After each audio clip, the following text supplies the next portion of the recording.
गायत्री मंत्र का पाठ करते हैं।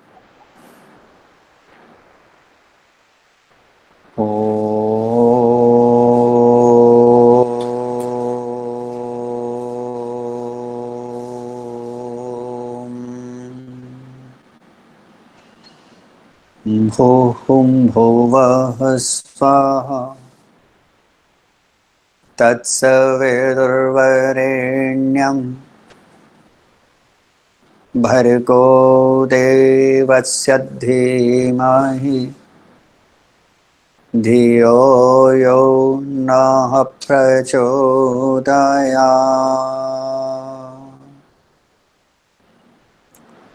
ॐ योगे योगे तव स्तरम् वाजे वाजे हवामहे सखाय इन्द्रमूताये सहनां ववतु सहनौ भुनक्तु सह वीर्यं करवावहै तेजस्विनावधीतमस्तु मा विद्विषावहै। शान्ति शान्ति शान्ति।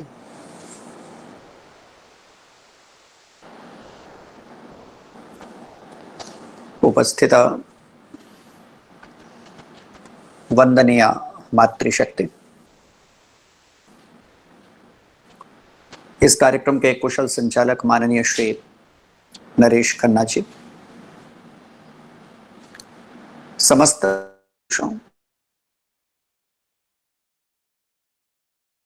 पवित्र आत्मा, परमेश्वर की असीम कृपा है। वैदिक चेतना मंच के तत्वावधान में आयोजित त्रिदिवसीय कार्यक्रम के अंतर्गत आज द्वितीय दिवस पर सांझ की समृद्ध वेला में हम सब एकत्रित हैं, उपस्थित हैं, प्रभु भक्ति के गीतों का श्रवण कर रहे हैं, आनंद ले रहे हैं और एक अर्थ में अपने जीवन को सफल करने का प्रयत्न कर रहे हैं। कल जब मुझे भी बोलने का सौभाग्य प्राप्त हुआ तब मैं आर्य समाज के नियमों से संबंधित कुछ चर्चा कर रहा था और पिछले कुछ दिनों से हम आर्य समाज के दूसरे नियम पर थोड़ा सा चिंतन कर रहे हैं, विचार कर रहे हैं। उसी आर्य समाज के दूसरे नियम पर थोड़ा सा चिंतन और विचार आगे करते हैं, लेकिन इससे पहले कि मैं उस आर्य समाज के दूसरे नियम पर थोड़ा चिंतन विचार आगे करूं, कल जहां मैं अपनी बात समाप्त करता था वहीं से प्रारंभ करने का प्रयत्न करता हूं। और कल अंतिम बात मैंने आपके सामने कही थी कि ऋषिवर ने आर्य समाज के दूसरे नियम में ईश्वर के गुण कर्म स्वभावों का वर्णन किया है जो उनको अभीष्ट था, और उसके पीछे बड़ा मूल कारण स्पष्ट रूप से दिखाई पड़ता है। और वह कारण क्या दिखाई पड़ता है, जैसा कि कल मैंने भूमिका में स्पष्ट किया था कि जितना अज्ञान, जितनी भ्रांति, जितना मिथ्या ज्ञान ईश्वर संबंधी आज भी मनुष्य को है, उतना कभी भी नहीं था। पदार्थ संबंधी यथावत ज्ञान है, पदार्थ संबंधी यथार्थ ज्ञान है, और पदार्थ विद्या को पढ़ाने वाले अनेक विद्यालय, विश्वविद्यालय भी हैं। अगर कोई भ्रांतियां हैं अथवा मिथ्या ज्ञान है अथवा अज्ञान है, या तो जीवात्मा को स्वयं के संबंध में अथवा परमात्मा के संबंध में। और यह सर्वविदित है कि जब तक भ्रांति रहेगी तब तक क्रांति नहीं हो सकती। क्रांति का मार्ग तभी प्रशस्त होता है जब भ्रांतियों का निवारण हो जाता है। चित्त में किसी भी प्रकार की कोई भ्रांति नहीं बचती, चित्त में किसी भी प्रकार का कोई संशय नहीं बचता, चित्त में किसी भी प्रकार का कोई डाउट नहीं होता। और जब आपका चित्त पूर्णतः डाउटलेस हो जाता है तब उस समय क्रांति होती है और जीवन के भीतर आलोक होता है, जीवन के भीतर प्रकाशन होता है। और ऐसे आलोक और प्रकाशन में जीव मुक्ति की तरफ अपना कदम उठाता है। इसलिए कल मैंने आपके सामने कहा था, हमारे ऋषियों ने कहा कि विवेक के अंतर्गत मनुष्य को तीनों प्रकार की सत्ताओं का ज्ञान प्राप्त करना है और यथार्थ ज्ञान प्राप्त करने की कोशिश करनी है। यथार्थ ज्ञान का अभिप्राय इतना है, रियलिस्टिक, जैसा है वैसा, गलत ज्ञान प्राप्त नहीं करना, मिथ्या ज्ञान प्राप्त नहीं करना, आधा अधूरा ज्ञान प्राप्त नहीं करना, संशय से युक्त ज्ञान को प्राप्त नहीं करना, अन्यथा चित्त अनेक प्रकार के संशयों के भीतर घूमता ही न रहेगा, अनेक मतों के भीतर घूमता ही रहेगा। और जब चित्त अनेक मतों के भीतर, अनेक संशयों के भीतर घूमता रहेगा तो परिणाम क्या होने वाला है? परिणाम यह होने वाला है कि हमारे सामने मुक्ति का मार्ग प्रशस्त नहीं होगा। और जब तक मुक्ति का मार्ग प्रशस्त नहीं होगा, हम चलेंगे कैसे मुक्ति के मार्ग पे? और जब हम चलेंगे नहीं तो पहुंचेंगे कैसे? और जब पहुंचेंगे नहीं तो ईश्वरीय आनंद का भोग भला कैसे करेंगे, जो जीव का अंतिम लक्ष्य है, चरम लक्ष्य है, परम लक्ष्य है, जिसके लिए जीव बारंबार संसार के भीतर आता है। उसके लिए ऋषि को क्या अभीष्ट था कि ईश्वर के यथार्थ ज्ञान का मैं विस्तार पूर्वक वर्णन करूं, ईश्वर संबंधी सूचनाएं देने का प्रयत्न करूं, ईश्वर संबंधी जानकारी देने का प्रयत्न करूं। इसलिए सभी ग्रंथों के भीतर ऋषिवर ने मूल विषय ब्रह्म का प्रतिपादन किया और ब्रह्म का प्रतिपादन करते हुए ब्रह्म के यथार्थ स्वरूप को हमारे सामने निरूपित करने का प्रयत्न किया। और ब्रह्म के यथार्थ स्वरूप को निरूपित करते हुए आर्य समाज के दूसरे नियम के अंतर्गत कुछ ईश्वरीय गुणों का वर्णन करते हैं, उसके कर्म और स्वभाव का वर्णन करते हैं, और अंत में एक बड़ा ही विचारणीय कथन कर देते हैं। और कथन क्या कर देते हैं? उसी की उपासना करनी योग्य है। अब इस बात को समझ लीजिएगा, फिर थोड़ा और आगे चल देते हैं। लोग अक्सर पूछते हैं किसी ईश्वर की उपासना करें, हमारा उपास्य देव कैसा हो?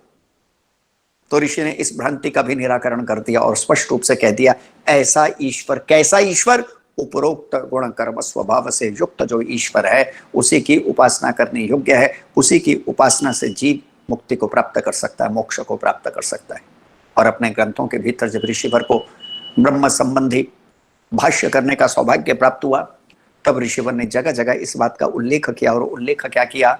जो ऐसे ईश्वर को छोड़कर अन्यों की उपासना करते हैं। ये शब्द अपने आप में बड़े विचारणीय है।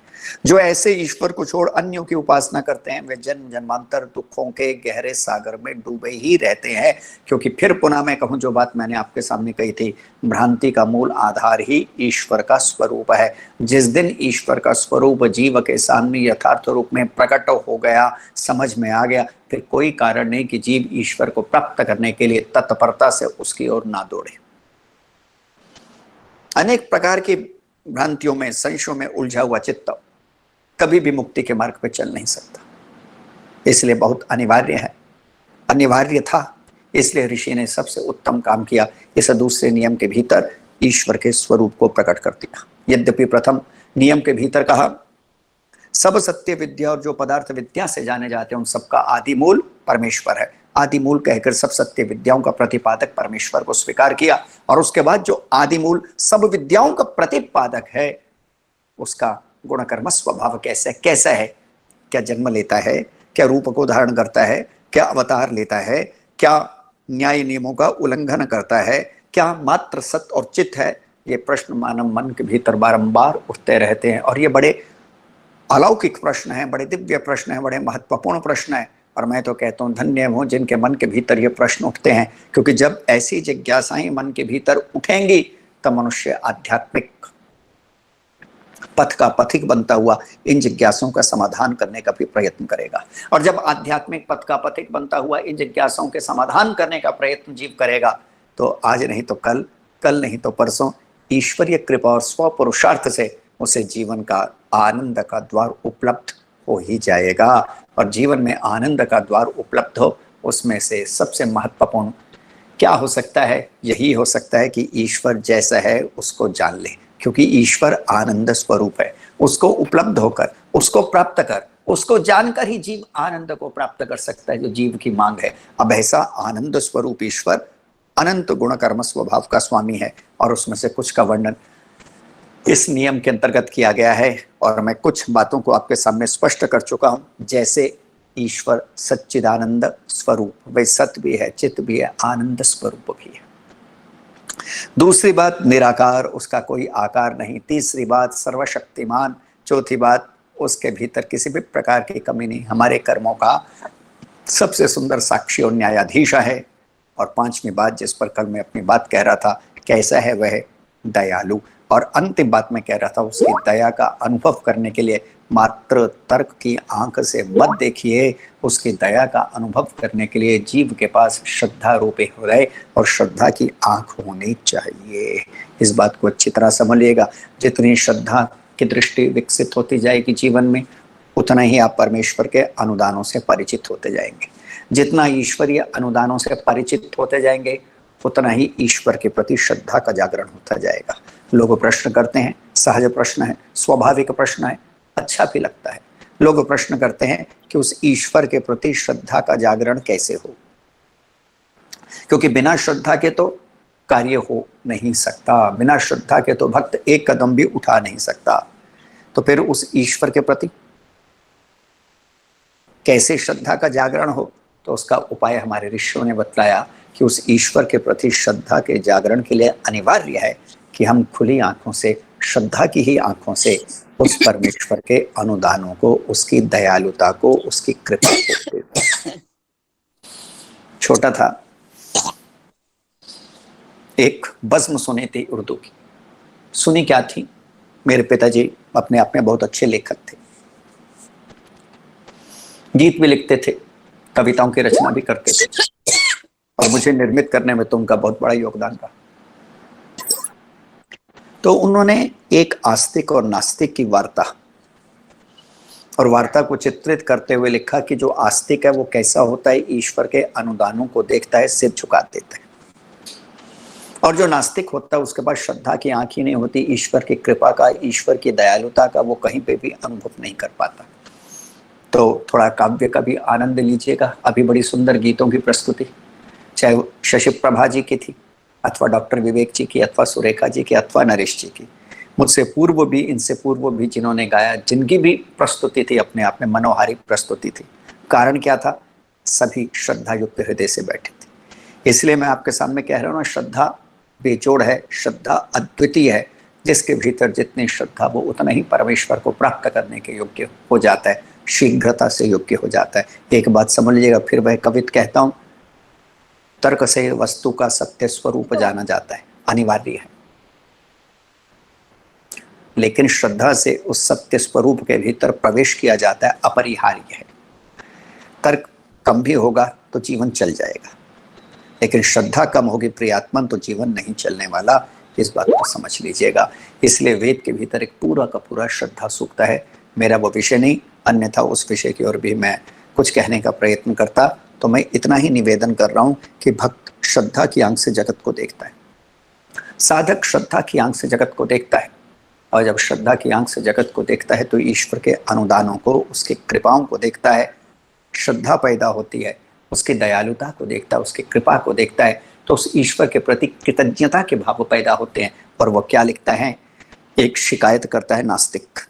नास्तिक का अर्थ है शिकायत करता, बस सीधा सा अर्थ समझ लीजिएगा, आधुनिक अर्थ है। एक नास्तिक तो वह जो ईश्वर की सत्ता को नकार देता है, वह तो नास्तिक है ही, एथिस्ट। लेकिन एक नास्तिक वह भी है जो ईश्वर की सत्ता को स्वीकार करता हुआ भी ईश्वर के प्रति शिकायत के भाव से भरा रहता है। अहो भाव से नहीं भरता, धन्यवाद के भाव से नहीं भरता, कृतज्ञता के भाव से नहीं भरता, प्रेम के भाव से नहीं भरता, नमन के भावों से नहीं भरता, श्रद्धा के भावों से नहीं भरता। वो भी अपने आप में नास्तिक की श्रेणी के अंतर्गत ही आता है। मेरी दृष्टि में वह नास्तिक है। तो ऐसा नास्तिक शिकायत करता है कि तुम कहते हो ईश्वर दयालु है, लेकिन उसने दिया क्या? हमारे को तो ऐसा कुछ दिखाई नहीं पड़ता कि जो उसने दे दिया। हमारी झोली तो कल भी खाली थी, हमारी झोली तो आज भी खाली है। तो कवि ने अपनी कलम उठाई और बहुत सुंदर लिखा, और वह लिखता है, आदमी में अगर आदमी की तरह आदमियत ना आए तो वो क्या करे। शब्दों का आनंद लीजिएगा, कितने सुंदर शब्द हैं। अगर साहित्य की दृष्टि से देखें, अनुप्रास अलंकार है ना। आदमी में अगर आदमी की तरह आदमियत ना आए तो वो क्या करे, देने वाले ने दुनिया की हर चीज दी, पाने वाला न पाए तो वो क्या करे। आप देखिए, देने वाला कौन? एक ही है, सदा से देता आ रहा है। भूतस्य जातः पति एक आसीत। जितने हैं सबका एक स्वामी था, है और रहेगा। देता आ रहा है, सदा से देता रहेगा। तो कवि लिखता है, नास्तिक शिकायत करता है, आस्तिक जवाब देता है, श्रद्धावान व्यक्ति जवाब देता है, जो ईश्वर की दयालुता का अनुभव करता है। क्या जवाब देता है? आदमी में अगर आदमी की तरह आदमियत ना आए तो वो क्या करे। देने वाले ने दुनिया की हर चीज दी, पाने वाला न पाए तो वो क्या करे। अब आस्तिक कहता है, श्रद्धा से हृदय का स्वामी कहता है, क्या दिया। नास्तिक ने पूछा, अच्छा इतनी बात करता तो यही बता दे क्या दिया। तो आगे सुनिए कितनी सुंदर बात की। अकल दी शकल दी दिया कुल जहां। कुछ उर्दू के भी शब्द हैं, ये सारे के सारे शब्द उर्दू के ही हैं। अकल दी शकल दी दिया कुल जहां।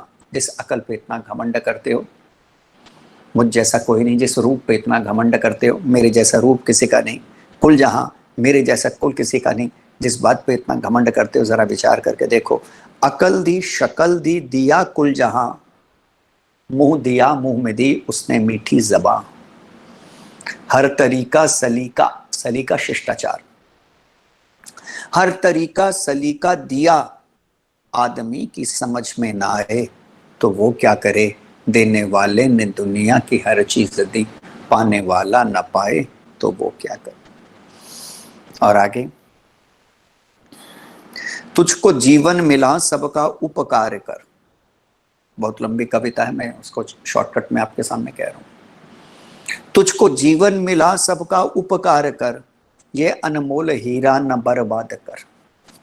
काम करना था तूने धर्म के लिए, जुल्म तू जो कमाए तो वो क्या करे। देने वाले ने दुनिया की हर चीज दी, पाने वाला न पाए तो वो क्या करे। और अंत में बहुत सुंदर लिखा कवि ने, और वे क्या लिखते हैं। पाने वाले ने पाया अगर कुछ नहीं, समझ लीजिएगा, बाहर बारिश हो रही है, बचने के बहुत रास्ते हो सकते हैं, बचने के बहुत ढंग हो सकते हैं। आप घर से ही ना निकलें, रेनकोट डाल के निकलें, हाथ में छाता लेके निकलें, निकलने की कोशिश ही ना करें, ना निकलें तो कसूर बारिश का नहीं होगा, दोष बारिश का नहीं होगा। वर्षा की बूंदें तो निर्दोष हैं, निष्पाप हैं, निष्कलंक हैं, उनका दोष नहीं होगा, दोष आपका होगा कि आप उसमें भीगे नहीं, आप उसमें नहाए नहीं, आपने उसमें स्नान नहीं किया। ऐसे ही परमेश्वर की कृपा की वृष्टि तो सर्वत्र है, हो ही रही है, उसकी दया की वृष्टि तो सर्वत्र है। अगर स्नान में कहीं चूक हो जाती है तो वे परमेश्वर की चूक नहीं है, भीगने में कहीं चूक हो जाती है तो भीगने की चूक नहीं है, चूक मेरी और आपकी है। ये जल कण, ये जल की राशियां, ये जल के बिंदु, ये बरसते मेघ, ये तो निर्दोष हैं, निष्कलंक है, पवित्र हैं। तो अंत में कवि ने क्या कहा, पाने वाले ने पाया अगर कुछ नहीं, देने वाले ने रखी कसर कुछ नहीं। जरा विचार करके देखिए, है पाने वाले ने पाया अगर कुछ नहीं, देने वाले ने रखी कसर कुछ नहीं। तेरे हाथों में दी है कमल जो कलम, नाम तू ना कमाए तो वो क्या करे। तेरे हाथों में दी है कमल जो कलम, नाम तू ना कमाए तो वो क्या करे। देने वाले ने दुनिया की हर चीज दी, पाने वाला न पाए तो वो क्या करे। ईश्वर की दयालुता को श्रद्धा की आंख से देखिए, और जब श्रद्धा की आंख से ईश्वर की दयालुता को आप देखेंगे तो बस आप इतना ही कह उठेंगे, हे अनंत उपकारक प्रभु, आपकी दया अनंत है, आपकी दया अनंत है, आपकी दया अनंत है। मैं आपके सामने कल भी निवेदन कर रहा था, और निवेदन यह कर रहा था, उस ईश्वर की दया के कुछ मार्ग तो मनुष्य की समझ में आते हैं, उस ईश्वर के रक्षण के कुछ मार्ग तो मनुष्य की समझ में आते हैं, लेकिन सारे के सारे मार्ग मनुष्य की समझ में आ ही नहीं सकते। क्यों नहीं आ सकते, कारण क्या है। इसलिए नहीं आ सकते, मानव बुद्धि बड़ी क्षुद्र है, मानव बुद्धि बड़ी सीमित है। बुद्धि के भीतर क्षुद्र तो समा जाता है, लेकिन जो विराटतम में भूमा है वो बुद्धि के भीतर समाता ही नहीं है। तो आइए थोड़ा मोटे मोटे अर्थों में चिंतन करने का प्रयत्न करते हैं कि ईश्वर की दया हम पर किस रूप में बरस रही है। पुनः आपके सामने कह देता हूं, ये केवल स्थूल कारक हैं जो हमारे को दिखाई पड़ रहे हैं, जो सूक्ष्म कारक हैं, जो बड़े गहरे हैं। अनंत उपकारक पिता है हमारा, अनंत प्रकार से हम पे दया कर रहे हैं हमारे पिता, ओम पिता, जगत पिता, जगदीश्वर। उसमें से कुछ जो मानव बुद्धि की समझ में आते हैं आपके सामने कहता हूं। सबसे पहले अगर ईश्वर की दया को देखना है तो सबसे पहले इस सृष्टि को देखो। सृष्टि का निर्माण ईश्वर की दया का एक सबसे महत्वपूर्ण मार्ग है। अब आप जरा विचार करके देखिएगा, सृष्टि की रचना ईश्वर की दया का सबसे सुंदर प्रमाण है। अगर कोई कहे कि ईश्वर की दया क्या है, तो सीधा सा उत्तर दे सकते हैं कि देखो, यह जो सूर्य है, चंद्र है, नदी है, झरने हैं, नाले हैं, अन्न है, औषध है, वनस्पतियां हैं, जो सारी की सारी प्रकृति के अंतर्गत आती हैं, सृष्टि के अंतर्गत आती हैं, उसकी रचना ही ईश्वर की दया का सबसे बड़ा प्रमाण है। अब आप कहेंगे ईश्वर ने सूर्य को रचा, इसके भीतर क्या दया है? ईश्वर ने चंद्र को रचा, इसके भीतर क्या दया है? ईश्वर ने जगत के अन्य पदार्थों को रचा, उसमें परमेश्वर की क्या दया है? तो आइए तात्विक दृष्टि से विचार करने का प्रयत्न करते हैं कि उसमें ईश्वर की दया किस प्रकार झलकती है। पहली बात, मैं कल आपके सामने कह रहा था 3 पदार्थ हैं और 2 प्रकार की सत्ताएं हैं। संसार में 3 प्रकार की सत्ताएं, ईश्वर, जीव, प्रकृति की सत्ता, और 2 प्रकार के पदार्थ संसार में पाए जाते हैं। इन 2 के अतिरिक्त तीसरा पदार्थ नहीं होगा और 3 के अतिरिक्त चौथी सत्ता नहीं होगी। फिर समझ लीजिएगा, गहरी बातें समझाने का प्रयत्न करता हूं। 2 प्रकार के पदार्थ हैं, 3 प्रकार की सत्ताएं, और ये 2 प्रकार के पदार्थ कभी 1 प्रकार का नहीं होगा, कभी 3 प्रकार का नहीं होगा, और ये 3 प्रकार की सत्ताएं कभी 4 प्रकार की नहीं होंगी, कभी 2 प्रकार की नहीं होगी। ऑलवेज रिमेन 3, हमेशा ये 3 ही रहने वाली हैं। कौन कौन सी? जैसे कल मैंने संकेत किया, बारंबार संकेत करूंगा, और वे संकेत क्या है? ईश्वर, जीव, प्रकृति, ये तीनों सत्ताएं ऐसी हैं जो हैं सदा से और रहेंगी। लेकिन पदार्थ 2 प्रकार के हैं, जड़ और चेतन। और 2 प्रकार के पदार्थ चेतन है, और एक पदार्थ का प्रकार का पदार्थ जड़ है। प्रकृति पूरी की पूरी जड़ है, और चेतन 2 हैं, एक का नाम जीवात्मा है, एक का नाम परमात्मा है। वेद के भीतर एक मंत्र आता है, रूपक अलंकार का उसके भीतर प्रयोग किया गया है। उपनिषद के भीतर भी वह मंत्र पाया जाता है, और वह मंत्र क्या है? द्वा सुपर्णा सयुजा सखाया समानम वृक्षम वर्षस्व जाते तयोरन्यः पिप्पलम स्वादवत्यनश्नन्यो अभिचाकशीति। मंत्र है, समझने का प्रयत्न कीजिएगा। और मंत्र के भीतर कहा गया, सरल अर्थों में आपके सामने कह रहा हूं, क्या कहा गया?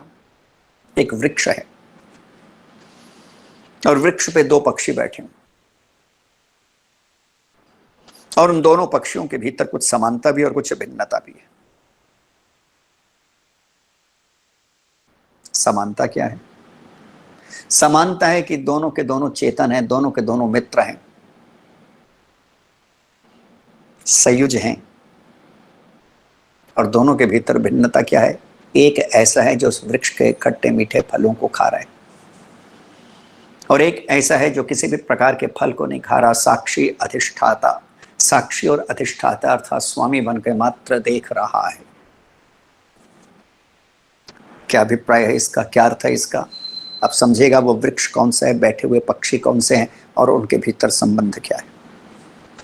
ये वेद की भाषा है। संसार वह वृक्ष है जिसके ऊपर जीवात्मा और परमात्मा रूपी 2 पक्षी बैठे हैं। एक पक्षी मैं हूं, एक पक्षी परमेश्वर है, और जिस डाल पे बैठे हैं, जिस वृक्ष के डाल पे बैठे हैं, वृक्ष संसार है। अब तीनों के भीतर संबंध समझ लीजिएगा। इसमें से जो वृक्ष है वो जड़ है, बैठे हुए पक्षी दोनों चेतन है, लेकिन एक पक्षी जो बैठा हुआ है वो खट्टे मीठे फलों को खा रहा है, और एक पक्षी ऐसा है जो केवल साक्षी है, विटनेस है, ऑब्जर्वर है, देख रहा है। खाने वाला जो है फलों को, वो कौन है? मुझ और आप जैसा व्यक्ति, जीव।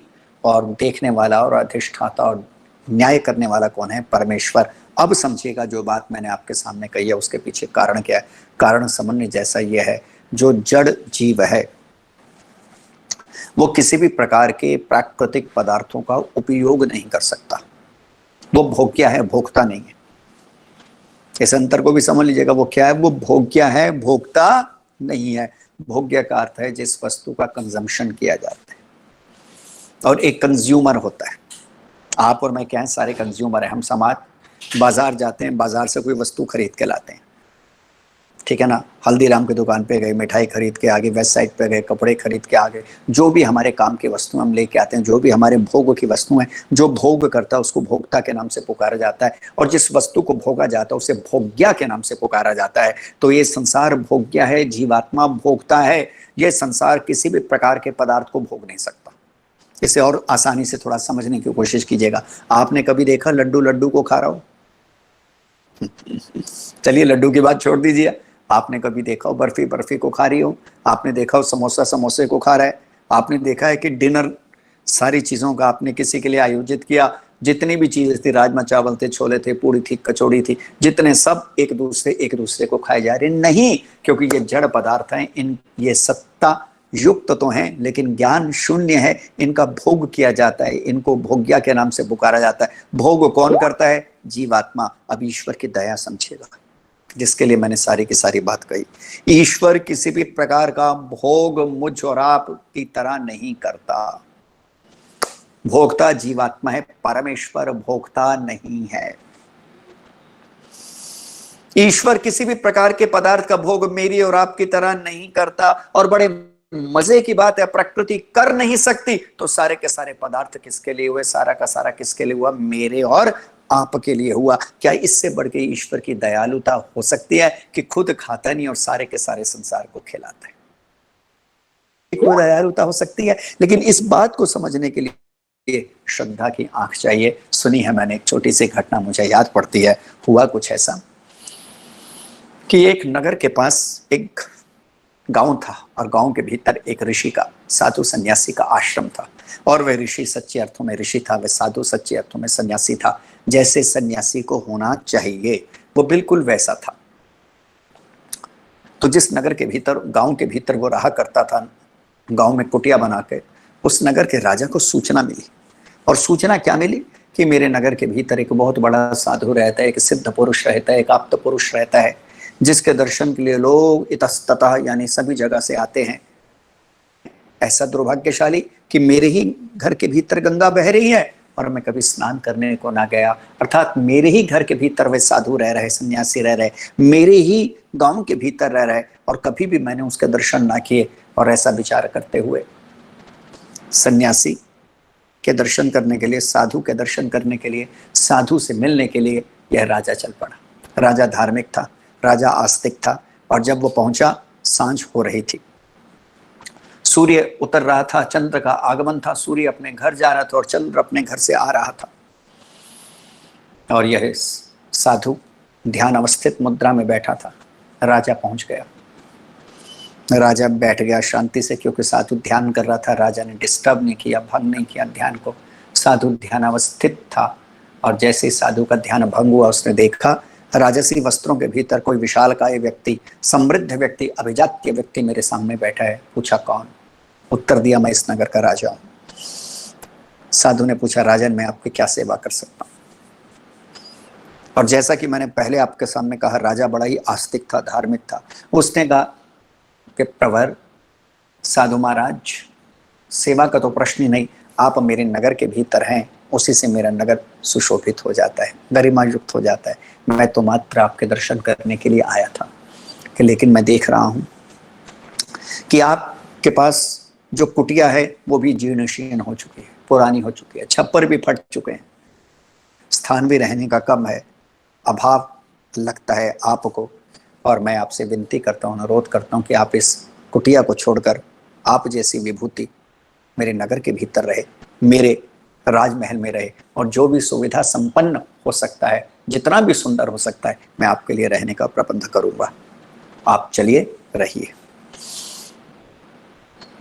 साधु ने सुना, थोड़ा मुस्कुराया, और मुस्कुराते हुए कहते, सुनो राजन, मैं तुम्हारे साथ चलने को तैयार हूं, लेकिन तुम्हारे साथ चलने से पहले मुझे अपने राजा से पूछना पड़ेगा। अब ये बड़े ही दार्शनिक शब्द थे। और राजन, अगर तुम मेरे राजा से बढ़कर हो तो मैं अपने इस राजा के भवन को छोड़ तुम्हारे राजभवन में चलने को तैयार हूं। अब इस राजा को बड़ी ठेस लगी, धक्का भी लगा। यद्यपि आस्तिक था, लेकिन अहंकार फिर भी उसके भीतर विराजमान था। उसने कहा, इस नगर का राजा तो मैं हूं। हंसते हुए संत ने कहा, मेरा राजा तो दूसरा है। मुस्कुराते हुए ऋषि ने कहा, मेरा राजा तो दूसरा, अगर तुम उससे बढ़कर, if you are greater than him then I can go with you, अगर तुम उससे बढ़कर हो तो मैं तुम्हारे साथ चल सकता हूं। बस इतना सुनना था। इस राजा ने पूछा, अच्छा तुम्हारे राजा की क्या विशेषता है? अब ईश्वर की दयालुता देखते जाइएगा इस कथानक में। उसने कहा, मेरी राजा की सबसे पहली विशेषता यह है, वह स्वयं कुछ नहीं खाता लेकिन पूरे के पूरे ब्रह्मांड के लिए अन्न की व्यवस्था करता है। स्वयं किसी भी चीज का भोग नहीं लगाता। इस बात को अच्छी तरह समझ लीजिएगा। जितने भी भोग लगाए जाते हैं, पत्थर इत्यादि को लगाए जाते हैं, पाषाण आदि को लगाए जाते हैं, जो निराकार है उसको तो एक ही चीज का भोग लग सकता है, लगाना है। और वो भोग क्या है? कस्मै देवाय हविषा विधेम। भक्ति का भोग लगाइए, ज्ञान का भोग लगाइए, शरणागति का भोग लगाइए, समर्पण का भोग लगाइए। अगर लगाना ही है तो व्यर्थ के पदार्थों का भोग परमेश्वर को आवश्यकता ही नहीं। ये सारी आवश्यकताएं उसको होती हैं जो आकार में होता है, जिसका शरीर होता है। परमेश्वर का कोई शरीर नहीं, परमेश्वर का कोई आकार नहीं, वही शक्ति है। उसके लिए भोग सारे के सारे व्यर्थ हैं। वह तो जगत के लिए सारे के सारे भोगों की व्यवस्था करता है। इससे उससे बढ़ के दूसरा ना कोई था, ना कोई है, ना कोई होगा। मेरे राजा की सबसे पहली विशेषता है, स्वयं खाता नहीं लेकिन पूरे ब्रह्मांड को खिलाता है। क्या तुम उस राजा से बढ़कर हो? दूसरी बात, मेरे राजा की विशेषता है, कभी भी जन्म नहीं लेता लेकिन जितने जन्मते हैं उन सबका प्रबंध करता है। क्या तुम मेरे राजा से बढ़कर हो? मेरे राजा की तीसरी विशेषता है, वह सबकी रक्षा करता है लेकिन उसे किसी की रक्षा की आवश्यकता नहीं है। क्या तुम मेरे राजा से बढ़कर हो? मेरे राजा की अगली विशेषता यह है, वह सबको अपने न्याय नियम के अंतर्गत दबा के रखता है लेकिन स्वयं किसी न्याय नियम के अंतर्गत नहीं दबता। मेरे राजा की अगली विशेषता यह है, वह शरणागत को कभी भी त्यागता नहीं है। हे राजन, क्या तुम्हारे भीतर ऐसी विशेषताएं हैं? अगर तुम्हारे भीतर ऐसी विशेषताएं हो या इससे अधिक कोई विशेषता हो तो मैं तुम्हारे साथ चलने को तैयार हूं। अन्यथा उस महान राजा को छोड़ तुम जैसे क्षुद्र राजा के साथ कौन जाए? तो समझने का प्रयत्न कीजिएगा। बड़ी सीधी सी बात है। ये जितने भी अन्न हैं ये सारे के सारे किसके लिए हैं? मेरे लिए हैं। ये जितनी भी औषधि हैं किसके लिए? मेरे और आपके लिए हैं। जितनी भी वनस्पति हैं ना प्रकृति के लिए हैं ना परमात्मा के लिए हैं, ये सब के सब जीवात्मा के लिए हैं। इसलिए तो मैंने आपके सामने पहले कहा, सब का सब उसने दे दिया और ये ईश्वर की दया का सबसे बड़ा प्रमाण है। एक बात और समझने की कोशिश कीजिएगा, संसार में सबसे मूल्यवान क्या है? अगर आप सोचने का प्रयत्न करें तो विस्तार पूर्वक चर्चा करने के बाद जब निर्णय होगा तो निर्णय क्या कहेगा? संसार में जो सबसे मूल्यवान है वो मूल्यवान मानव का शरीर है।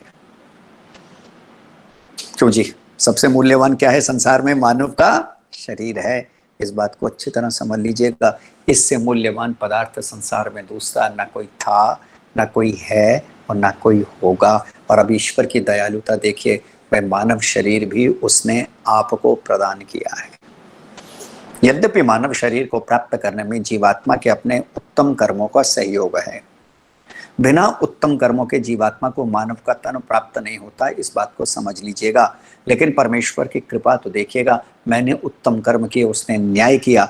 अगर सोच विचार करके देखे, परमेश्वर न्याय ना करता, मेरे उत्तम कर्मों का फल उत्तम रूप में मुझे ना देता, मेरे पुण्य कर्मों का फल उत्तम रूप में मुझे ना देता, मानव तन में मुझे ना देता, अन्य योनियों में भटका देता, तो सोच विचार करके देखिएगा कैसी स्थिति हो जाती। संसार में सबसे उत्तम तन मानव तन है और मानव तन को देना, जीव को देना, जीव को प्रदान करना, उसका यथावत न्याय करना ईश्वर की अनंत कृपाओं में से एक है। अब इस मानव तन के भीतर भी एक विशेषता और समझ लीजिएगा। दो स्थितियों का चित्रण मैं आपके सामने कर देता हूं तो आपको और अधिक मेरी बात स्पष्ट हो जाएगी। आज कुछ गहरा विषय रहा लेकिन फिर भी मैं कोशिश कर रहा हूं सरलतम भाषा में कहने की।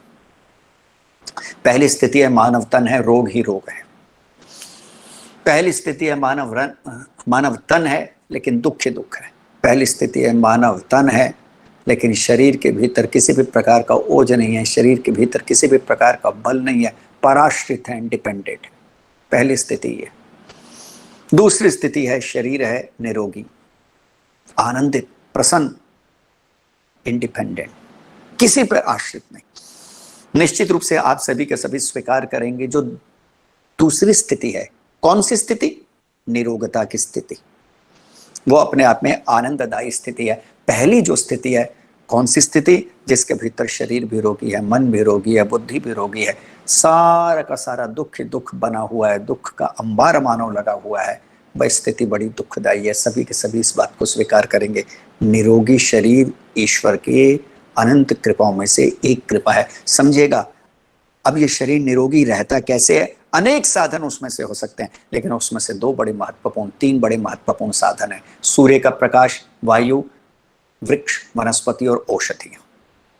फिर समझिएगा, आपके निरोगी काया के अंतर्गत ये सारी की सारी चीजें आ जाती हैं। अगर निरोगी रहना है तो इन चीजों को बहुत जरूरी है। एक दिन कल्पना करके देखिएगा, ईश्वर की दया का अनुभव हो जाएगा।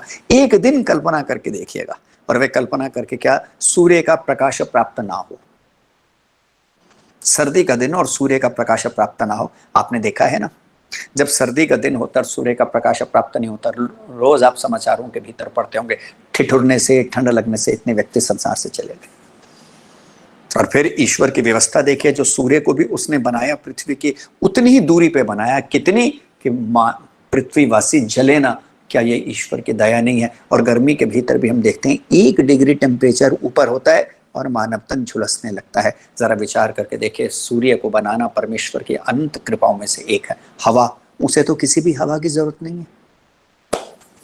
और अभी थोड़े दिन पहले हम सब ने इस हवा की कमी, ऑक्सीजन की कमी के कारण जो तांडव देखा है, इससे पहले ऐसा तांडव महामारी के अंतर्गत किसी ने नहीं देखा होगा। मृत्यु तो स्वाभाविक है, आज नहीं तो कल हर व्यक्ति पे होगी, हर व्यक्ति की होगी, कोई नहीं बचेगा। अपवाद स्वरूप भी कोई नहीं होगा। ऐसा भी नहीं होगा कि जो जन्म गया उसकी मृत्यु नहीं होगी, वो तो होनी ही होनी है, इसमें कोई दो राय नहीं। लेकिन आप सोच विचार करके देखिएगा, साधन के अभाव में, ऑक्सीजन के अभाव में मृत्यु कितनी दुखदायी होगी। लेकिन पता कब चलता है प्रियात्मन? पता तब चलता है जब किसी चीज का अभाव हो जाता है। एक दिन के लिए ईश्वर की जो दया का स्वरूप है, और वो क्या? वायु जो हमारे को प्राण दे रही है, वायु जो हमारे भीतर गति कर रही है, वायु जो हमारी शक्ति बनी हुई है, एक क्षण के लिए रुक जाए तो जरा विचार करके देखिए क्या स्थिति हो जाती है। उस स्थिति को हमने पिछले अप्रैल और मई मास के भीतर दिल्ली और अन्य क्षेत्र के वासियों ने अनुभव किया, और भगवान से प्रार्थना है ऐसी स्थिति पुनः दोबारा कभी ना आए, ना किसी को दिखाए। ऐसा मौत का तांडव पुनः हमारे को ना देखना पड़े, ऐसी महामारी हमारे को ना देखनी पड़े।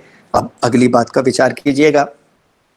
हवा के बाद प्रकाश, प्रकाश यानी सूर्य, और उसके बाद अगली बात परमेश्वर की दया की देखिएगा, वृक्ष, वनस्पति, औषधियां। जरा विचार करके देखेगा, वृक्षों का अभाव होता जा रहा है, ऑक्सीजन कम होती जा रही है ना। वृक्ष ही तो है धरा का आभूषण। एक जगह मैं गया, वहां मैंने देखा बड़ा सुंदर लिखा हुआ था, और वह क्या लिखा होता? वृक्ष धरा का आभूषण, मत फैलाओ प्रदूषण, है ना। कि जो ये वृक्ष है ना, ये क्या है? ये धरा का आभूषण है। धरा इससे अपने आप को श्रृंगार युक्त करती है, इसको कभी भी काटने की कोशिश मत करो। वृक्ष काट दिए, वनस्पतियां कम हो गई, औषधियां कम हो गई। अब उसका परिणाम क्या हुआ? शरीर का स्वास्थ्य बिक गया। और जब जब शरीर अस्वस्थ हुआ, वनस्पति और औषधियों के द्वारा ही रक्षा हुई है। तो कहने का अभिप्राय क्या है? कहने का अभिप्राय केवल इतना ही है कि सृष्टि की रचना करके सभी प्रकार के पदार्थों को जीव को देना, ये ईश्वर की दयालुता का सबसे बड़ा प्रमाण है। क्योंकि प्रकृति को किसी भी प्रकार के भोग की इच्छा नहीं है, वो भोग ही नहीं सकती,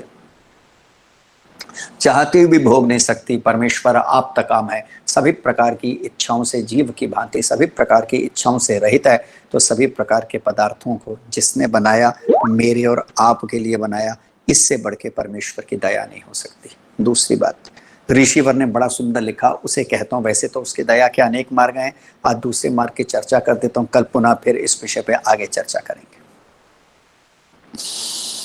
और वह दूसरा मार्ग क्या है? ऋषिवर लिखते हैं, अंतरात्मा के भीतर प्रेरणा करना। यही ईश्वर की दया का सबसे बड़ा दूसरा मार्ग है। वह हमारी अंतरात्मा के भीतर सविता बन के बोलता है। अभी जब हम गायत्री मंत्र बोलते हैं या विश्वानि देव मंत्र का पाठ करते हैं, तो उन दोनों मंत्रों के भीतर एक शब्द बड़ा कॉमन है, पाया जाता है, और वे क्या? सविता। ओम भूर्भुवस्वः तत्सवितुः वरेण्यम। अब ऐसे विश्वानि देव के भीतर आप देखें, ओम विश्वानि देवः सवितः। ये सविता शब्द का थोड़ा अर्थ समझने की कोशिश कीजिए। सविता के तीन बड़े प्रसिद्ध अर्थ हैं, लेकिन यहाँ पे मैं सिर्फ एक ही अर्थ कह रहा हूं। सविता के तीन जो बड़े प्रसिद्ध अर्थ हैं, प्रेरक और ऐश्वर्य दाता, ये तीन सविता के बड़े प्रसिद्ध अर्थ हैं जो वैदिक वांग्मय में हमारे को प्राप्त होते हैं। तो यहाँ पे सविता का अर्थ समझ लीजिएगा, सविता का अर्थ है प्रेरक, इंस्पायरर करने वाला। अब आप कहेंगे ईश्वर हमारी अंतरात्मा के भीतर बोलता है, प्रेरणा करता है, इसमें ईश्वर की दयालुता क्या है? तो इसका स्पष्टीकरण करते हुए ऋषिवर दयानंद सरस्वती महाराज ने सत्यार्थ प्रकाश में बड़ा सुंदर विवेचन किया है। और वो विवेचन करते हुए क्या कहते हैं कि ईश्वर जीव के अंतरात्मा में दो प्रकार की प्रेरणाएं करता है, और ये ईश्वर की आवाज है, मानो उसकी शिक्षा है। एक में वो रोक रहा है और एक में वो प्रोत्साहित कर रहा है। समझिएगा कैसे? पहली जो प्रेरणा अंतरात्मा के भीतर परमेश्वर की होती है, वह प्रेरणा कैसी होती है? जब जब हम कोई बुरा कर्म करने लगते हैं, जब मैं और आप कोई बुरा कर्म करने लगते हैं, कोई उल्टे काम करने लगते हैं, पाप कर्म करने लगते हैं, तो उसका परिणाम क्या होता है? उस समय परमेश्वर हमारी अंतरात्मा के भीतर भय, लज्जा, शोक आदि को पैदा करते हैं। ये भय, लज्जा, शोक आदि को पैदा करना ही ईश्वर का सविता रूप है। वह प्रेरक है, प्रेरणा कर रहा है। और प्रेरणा करते हुए क्या कह रहे हैं? दयालुता दिखाते हुए क्या कह रहे हैं? मेरे पुत्र, जिस कर्म को करते हुए मैं तेरी अंतरात्मा के भीतर भय, लज्जा, शोक, हानि, ग्लानि के भाव पैदा कर रहा हूँ, विचार पैदा कर रहा हूँ, इस कर्म को मत करना, क्योंकि ये कर्म पाप है।